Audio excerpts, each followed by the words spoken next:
చూస్ country delight, live better. ఇప్పుడే country delight యాప్ని download చేసుకోండి.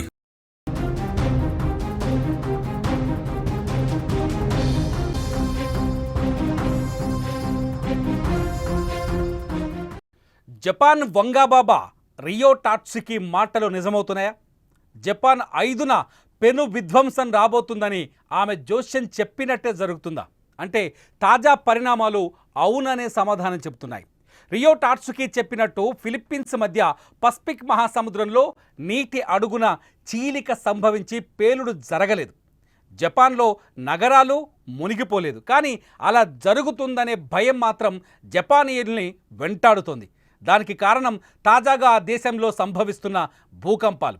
గత 2 వారాల్లో 1000 భూకంపాలు జపాన్ టొకరా దీవుల్లో సంభవించాయి.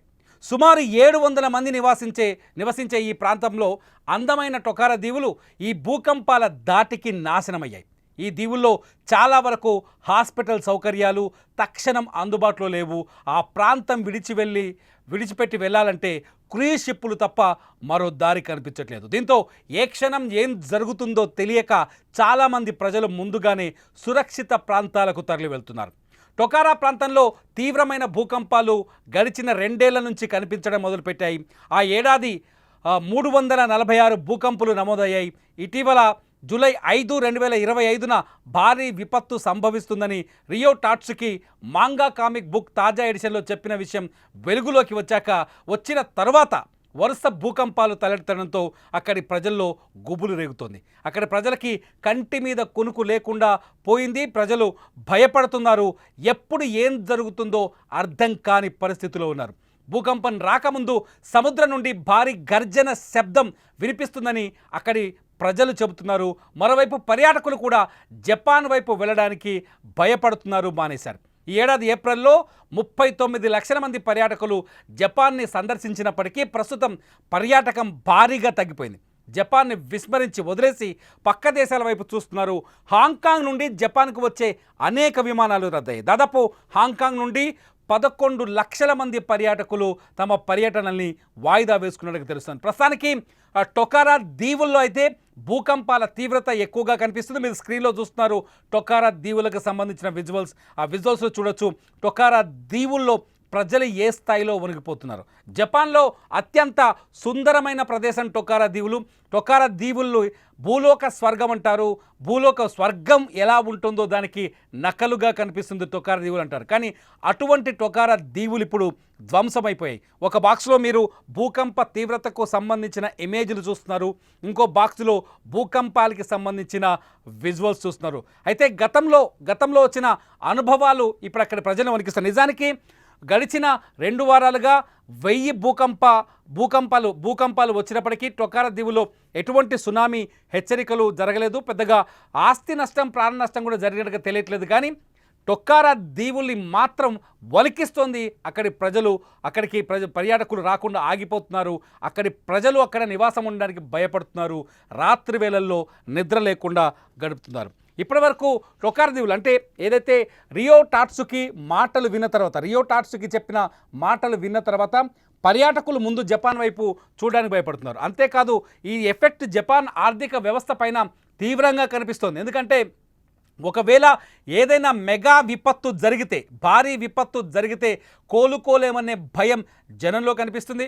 గతంలో వచ్చిన సునామీలు కావచ్చు, గతంలో వచ్చిన భూకంపాలు కావచ్చు, గతంలో జరిగిన అగ్నిపర్వతాల పేలుళ్ళు కావచ్చు, టొకారా దీవుల్ని కానీ జపాన్లోని అనేక సెస్మిక్ జోన్లు అంటే భూకంప తీవ్రత ఎక్కువగా ఉండే ప్రాంతాల్లో కలిగించిన నష్టాల్ని అక్కడి ప్రజల్ని భయపెడుతున్నాయి. ఇప్పటికున్న కొన్ని అంచనాల మేరకు ఈ భూకంపానికి సంబంధించిన రియో టాట్సుకి రాసిన కామిక్ బుక్లో చెప్పిన కొన్ని అంచనాల ప్రకారం ఈ అంచనాల నేపథ్యంలో పర్యాటకులు ఆగిపోవటం వల్ల లేకపోతే ఇతర అభివృద్ధి కార్యక్రమాలు నిలిచిపోవటం వల్ల జపాన్కి దాదాపు 39,000 కోట్ల రూపాయల ఆర్థిక నష్టం వాటిల్లిందని అంచనా వేస్తున్నారు.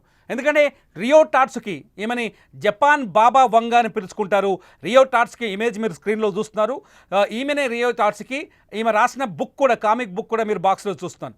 రియో టాట్సుకి గతంలో అంటే 1999లో మంగా ఆర్టిస్ట్ అనే కామిక్ బుక్ని ప్రింట్ చేశారు.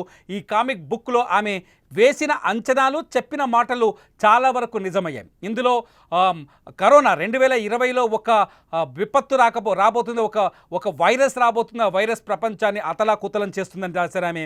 అన్నట్టుగానే కోవిడ్-19 ప్రపంచాన్ని అతలాకుతలం చేసింది. ఆ తర్వాత 2011లో సునామీ వస్తుందని చెప్పేసి జపాన్ని హెచ్చరించింది. 2011లో వచ్చిన సునామీ జపాన్లో తీరని విధ్వంసాన్ని సృష్టించింది. ఆ విధ్వంసంలో అనేక మంది, వేలాది మంది ప్రాణాలు కోల్పోయారు. జపాన్ కూడా ఆర్థికంగా తీవ్రంగా నష్టపోయింది. అణు విద్యుత్ ప్లాంట్లు ధ్వంసమై కొన్నేళ్ల పాటు వాటిని రిపేర్ చేయడానికి జపాన్ ప్రభుత్వం తీవ్రమైన ఇబ్బందులు పడాల్సి వచ్చింది. అంతేకాదు ప్రిన్సెస్ డయానా డెత్కు సంబంధించిన వివరాల్ని కూడా ఈమె గతంలో ఆ 1999లో రాసిన బుక్లో, అంటే జపాన్ వంగబాబా రియో టాట్సుకి రాసిన బుక్లో ఆమె పేర్కొన్నారు. అన్నట్టుగానే ప్రిన్సెస్ డయానా కూడా అదే సమయంలో చనిపోయింది. ఈ నేపథ్యంలోనే 2025 జూన్ 5న జపాన్లో పెను విధ్వంసం రాబోతుంది. జపాన్ ఫిలిప్పీన్స్ మధ్యలో సముద్రం రెండుగా చీలిపోతుంది. సముద్రంలో భారీ విపత్తు, భూకంపం వచ్చి రెండు దేశాలు మునిగిపోతాయనే కోణంలో ఆమె అంచనాలు రాసింది. ఆ అంచనాలు నిజమవుతాయనే భయం జపాన్ ప్రజల్ని నిన్నటి వరకు వణికించింది. కానీ ప్రస్తుతం అయితే ఇప్పటికీ మాకు అందుతున్న అప్డేట్స్ ప్రకారం జపాన్లో ఎటువంటి విపత్తు కనిపించట్లేదు. జపాన్లో 1000 భూకంపాలైతే వచ్చాయి టొకారా ఏరియాలో. ఇది సంవత్సరానికి సాధారణంగా టొకారాలో 1500 భూకంపాలు వస్తాయని చెప్తున్నారు. గతంలో అంచనాలు ఉన్నాయి సంవత్సరానికి 1500, ఎందుకంటే ఇది పూర్తి స్థాయి సెస్మిక్ జోన్. ఇది పసిఫిక్ మహాసముద్రంలో ఒక ప్రత్యేకమైన ప్రాంతం. సో ఈ ఏరియాలో కొంత భూకంపాలు మొదటి నుంచి ఉన్నాయి. ఈసారి ఈ 2 వారాల్లో ఎక్కువగా రావడంతో, అది కూడా రియో టాట్సుకి చెప్పిన సమయం కావడంతో కొంత భయాందోళన కలిగించింది. ప్రస్తుతానికైనా అందుతున్న అప్డేట్ ప్రకారం ఎటువంటి విపత్తు అయితే సంభవించలేదు. చూడాలి ఈ డేట్ మారేలోపు ఏమైనా జరుగుతుందో. మీరు ఏమనుకుంటున్నారు? రియో టాట్సుకి వేసిన అంచనాలు అన్నిసార్లు నిజమయ్యాయి, ఈసారి కూడా నిజం అవుతుందని అనుకుంటున్నారా, లేకపోతే ఇది ఒక్క ట్రాష్ అని కొట్టిపడేస్తారా? మీరేం చెప్పబోతున్నారు? ఈ వీడియో కింద కామెంట్ చేయండి. లైవ్ అప్డేట్స్ కోసం సుమన్ టీవీ లైవ్, అట్లాగే సుమన్ టీవీ డిజిటల్ లైవ్ని చూస్తూనే ఉండండి సుమన్ టీవీ.